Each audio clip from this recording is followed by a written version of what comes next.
Tight और अनटाइट 2 grant के माध्यम से लोगों को एक स्वच्छता के साथ में, पेयजल के साथ में गायों को राशि देने का कार्य हुआ है।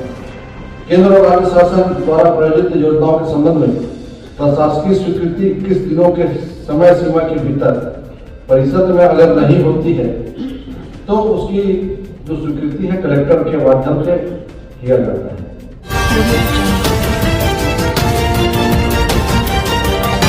आप देख रहे हैं छत्तीसगढ़ के लोकप्रिय चैनल हमर मिता। नगर पालिका अध्यक्ष नटवर तामकार ने 16वां वित्त के संबंध में नई दिल्ली नेशनल कॉन्फ्रेंस में रखी अपनी बात। आपको बता दें, भारत सरकार द्वारा आयोजित नेशनल कॉन्फ्रेंस में भाग लेने के लिए ओहिवारा नगर पालिका अध्यक्ष नटवर तामकार दिल्ली गए हुए हैं, जिनका नगर पालिका स्तर पर नाम 16वां वित्त फाइनेंस पर अपनी बात रखने के लिए छत्तीसगढ़ शासन ने नगर पालिका अध्यक्ष नटवर तामकार का नाम चयनित किया गया था।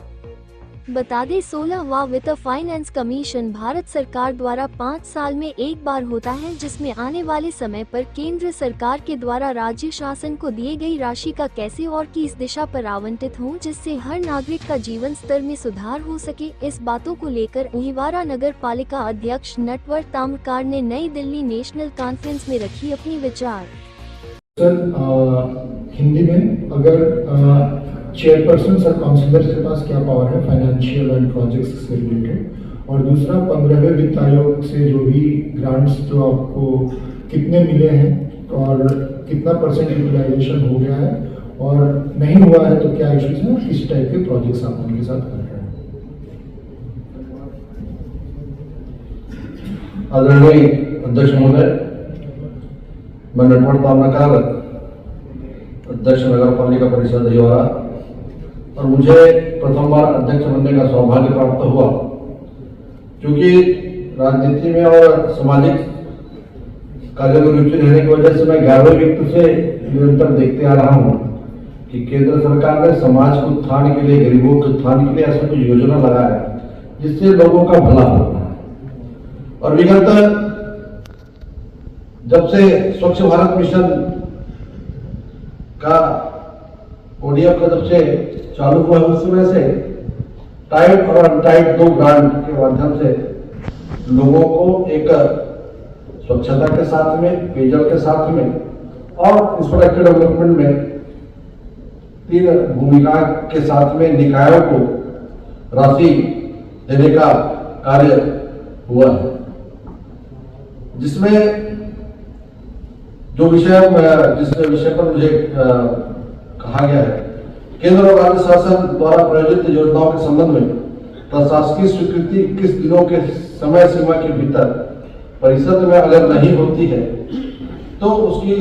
जो स्वीकृति है कलेक्टर के माध्यम से किया जाता है। जो 15 वित्त और 16 वित्त, अभी जो आने वाला 15 वित्त में मैं हर बार कह रहा हूं कि अभी हमारे कुछ बुजुर्ग ने कहा, जब तक के वित्तीय पावर वहां के महापौर को, वहां के अध्यक्षों को, वहां के चेयरपर्सन को नहीं मिलेगा, तब तक कार्यों में गुणवत्ता नहीं देखी जाएगी और तब तक के लोगों का एहसास भी नहीं होगा कि हम लोग क्या काम कर रहे हैं और किस प्रकार से काम कर रहे हैं। प्रस्ताव आते हैं शासन से, मैं पिछले 5 साल में हर साल 4 करोड़ रुपया हमें शासन से मिला है, जिसमें 2.5 करोड़ रुपये जो है इंफ्रास्ट्रक्चर डेवलपमेंट के लिए और 50% पेयजल के लिए, 50% जो 137 प्रबंधन है, स्वच्छता की सामग्री खरीदते उसके लिए हमें प्राप्त हुआ है। और मेरा 15 वित्त में नील है, मेरे निकाय में भी पैसे बाकी नहीं है, मेरे निकाय में न 14 वित्त एक पैसा बाकी है, न 15 वित्त पैसा है। मेरे हम प्रणीय टेंडर लग चुके हैं और उसका बहुत जल्दी स्वीकृति मिलेगी। पेयजल के लिए सरकार पैसा देगी, 15 वित्त आयोग ने पैसा दिया है, लेकिन पूर्ववर्ती जो छत्तीसगढ़ सरकार 3 साल तक की उसको रोक करके रखी कि पेयजल के लिए वो पैसा आवंटित नहीं होने देती थी। वहां पर प्रस्ताव जाता नहीं, प्रस्ताव में स्वीकृति नहीं मिलती थी। विगत 2 साल में प्रस्ताव की स्वीकृति मिली है और हमने पानी की समस्या को देखते हुए 75 लाख रुपए के 2 ओवरहेड टैंक वहां पर निर्माण करने के लिए हमने वहां पर टेंडर लगा दिए। आदरणीय अध्यक्ष महोदय, मैं कहना चाहूंगा कि सभी योजनाओं का कार्य योजनानुसार आय व्यय विवरण ऑनलाइन के माध्यम से कार्य की वित्तीय एवं भौतिक प्रगति का अवलोकन ऑनलाइन पोर्टल के माध्यम से जनप्रतिनिधि एवं शासन को सीधे प्राप्त हो रहे हैं, जिससे डेटा की उपलब्धता में सुधार किया जा सकता है। जिस प्रकार से प्रधानमंत्री आवास बनता है उसमें 4 चरण में पैसे की हम लोग भुगतान करते हैं, सब पे जियो टैगिंग होता है, उस प्रकार से भी जो कार्य हो रहे हैं 16 वित्त में हो चाहे अन्य मद में, उसकी भी जियो टैगिंग होने के माध्यम से एक कार्य में गुणवत्ता होगी, ऐसा मेरा सुझाव है। सभी कार्यों का ऑनलाइन पोर्टल में जियो टैगिंग फोटो के माध्यम से अपलोड किया जाए और आम जनमानस के लिए उपलब्ध हो, जिससे कार्य की गुणवत्ता का बराबरी से ध्यान रखा जाएगा और इसमें किसी प्रकार की अनियमितता से बचा जाएगा। मेरा यह सुझाव था आदरणीय अध्यक्ष महोदय कि टाइट फंड में हम लोग SWF के तहत में सामग्री खरीदने के लिए राशि देते हैं, क्योंकि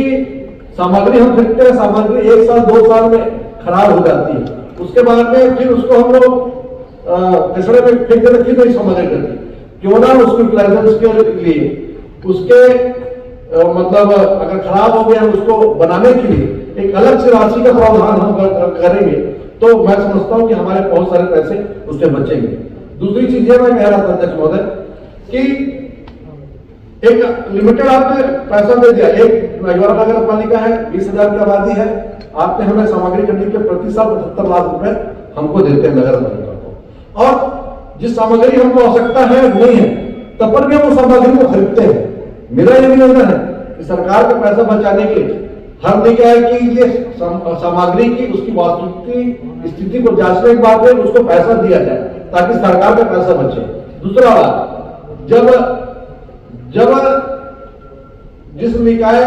को अहिवारा नगर पालिका मेरा क्षेत्र है, मैं सर 2 मिनट कहना चाहूंगा, बहुत महत्वपूर्ण बात बोल रहा हूँ। 30 सेकंड सर। जी दो बाद में मौका मिलेगा सर जब क्वेश्चन। जब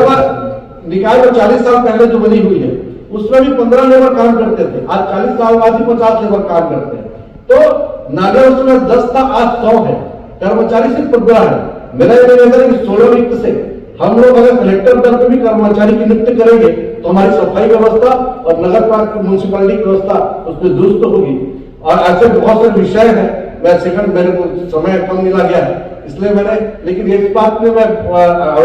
निवेदन करूंगा आदरणीय अध्यक्ष महोदय को कि शासन के पैसे के दुरुपयोग बहुत सारे हो रहे हैं, बहुत सारी सामग्री खरीदी जा रही है, लेकिन वो यहाँ पर गैरेज में रहता है और अंततः सड़ जाता है, उसमें हमको संज्ञान लेना चाहिए और आवश्यकतापूर्ण हम उस राशि को जारी करें। इसके लिए मैं विशेष आग्रह करूंगा आदरणीय अध्यक्ष महोदय। धन्यवाद।